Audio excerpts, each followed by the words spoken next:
तुकाराम महाराज सदैव वैकुंठाला गेले का न गेले? वाद, शब्द वापरत नाही. काही म्हणतात हां, तेव्हा त्याच्याबद्दल आपण बोलूही नाही तोंडाने. त्या वादात मला पडायचं नाही. पण आम्ही मानतो सदैव वैकुंठ गमन केलं. प्रस्तावना सांगतोय.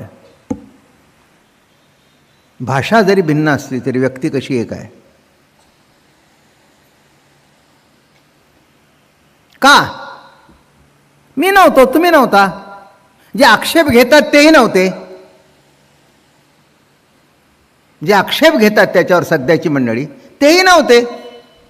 पण त्या काळातले संत निळोबाराय म्हणतात, प्रयाण काळी देवे विमान पाठविले, कलीच्या काळा माझी अद्भुत वर्तविले, मानव देहा घेऊनी निजदा मागे, संता तो शविले,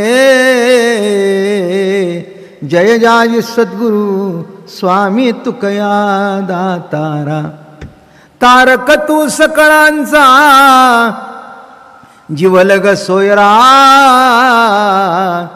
जय जाजी सद्गुरु स्वामी तुकया दातारा. हे निळोबार आहे. कोणी म्हणतील ते त्यांचे शिष्य होते म्हणून लिहिलं. ज्यांनी वया बुडवल्या तेही तेच लिहित आहेत.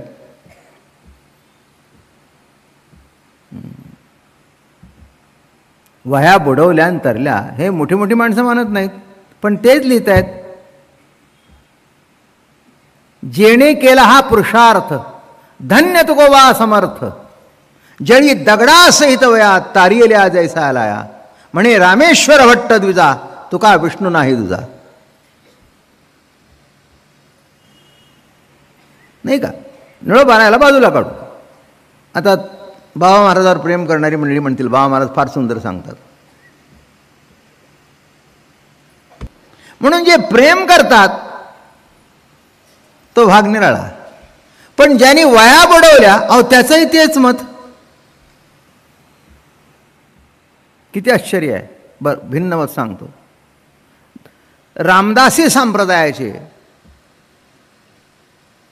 बरं का, तेही म्हणतात रंगनाथ स्वामी, जड देहा घेऊनी वाणी गेलाही ऐका वाणी.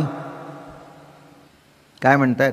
जड देहा घेऊनी वाणी गेलाही ऐका वाणी, घट फोडोनी जनका दिकते अनुभविते झाली माती. पुढे बघा. हा नोहे तुकया तैसा, हा नोहे तुकया तैसा, हा नोहे तुकया तैसा, घट राखोनी धरिली माती. निज रंगी रंग पहाया न रंगाने निश्चय केला. आता मला सांगा, त्या काळचे विरोधी लोकसुद्धा तुकाराम महाराज सदैव वैकुंठ गमन केले आणि आमच्यातल्या काही काही खोडसाळ माणसांनी किंवा वारकरी संप्रदायाचं वर्चस्व सहन न झालेल्याने तुकाराम महाराजांची काय झाली असं म्हणावं. त्यांनी भिंत चालवली हे खरं मानत नसतील. कुणी मानावं असाही माझा आग्रह नाही आहे. ज्यांना मानायचं असेल त्यांनी मानावं, न मानायचं त्यांनी न मानावं. काय वाद आहे? रेड्याच्या मुखातून वेद बोलवला, नाही मान्य, नाही मान्य. नाही का? मी नव्हतो आणि प्रश्न विचारणारही नव्हतो. पण त्या काळातल्या मंडळीने ज्यांनी लिहिलंय त्यांना खोटं नाटं लिहायचं काहीच कारण नव्हतं. चरित्र जी होतात ती माहितीतून येतात, काही काही आख्यायिकेतून होतात. समकालीन मंडळी काय म्हणतात? हाही भाग आहे ना.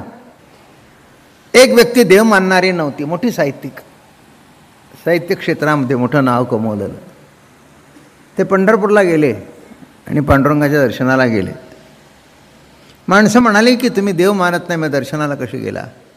ना म्हणाले, माझी दृष्टी अशी आहे की या पांडुरंगाच्या चरणावर एक दिवस माऊलीचे डोकं टेकलं होतं, तुकाराम महाराज, नाथ महाराज, नामदेवराया.